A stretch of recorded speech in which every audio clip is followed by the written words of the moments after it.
गावत ब्रह्मा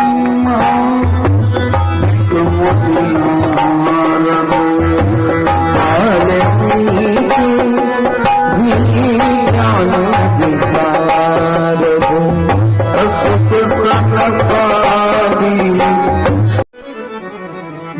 जिनके वचन समुद्र समाना तथा तुम्हारी सुबह सरी जाना।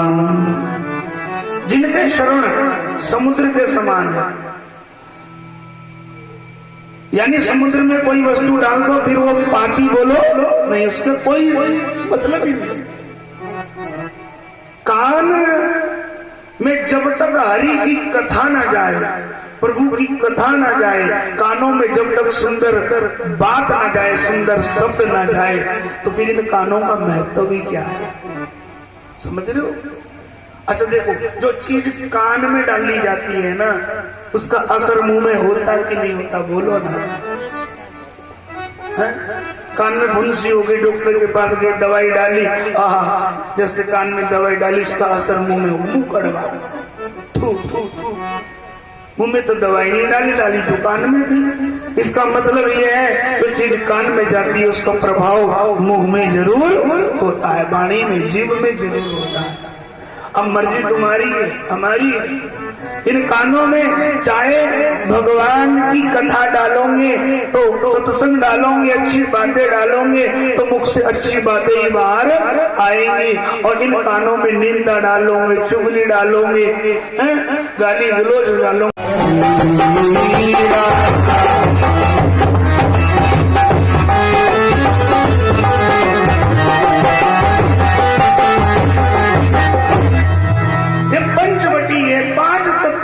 बना पिंजरा ये शरीर, इसी में चित्रकूट रूपी पंचवटी में भगवान राम, लक्ष्मण और माँ जानकी वास करते हैं। इसकी महिमा बताई इस पंचवटी।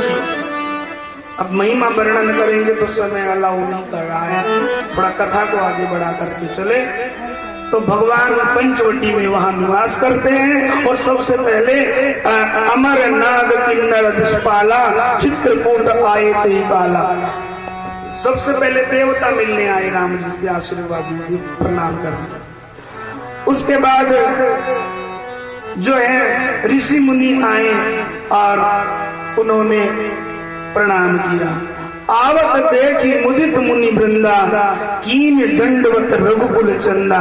मुनिवरों को, ऋषियों को देख करके राम जी ने उनको दंडवत किया, और फिर कोल किरात, यानी जो वन में रहते हैं, जंगल के भीतर जो कोल किरात चरण धो रहा है, और देवता देख रहे हैं, मुस्कुरा रहे हैं, फूलों की वर्षा हो रही है। देखो केवट का सौभाग्य देखो कि राम जी एक पांव पर खड़े और दोनों हाथ केवट के सर पे,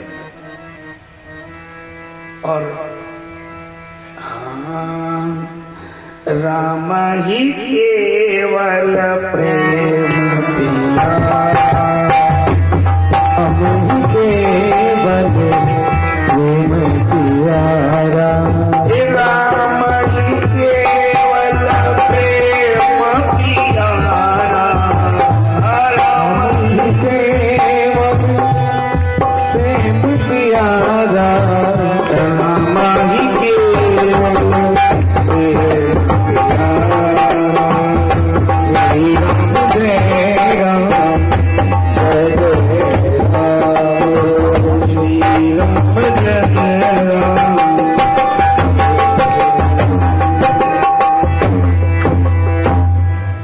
चरण धोई, अपने पितरों को तार लिया राम चरण धो करके केवट ने, और फिर नाव में बैठाया सादर। राम लक्ष्मण जानकी को बिठा रहे हैं नाव में, और गंगा मैया से हाथ जोड़कर कह रहे हैं, गंगा मैया ओ मेरी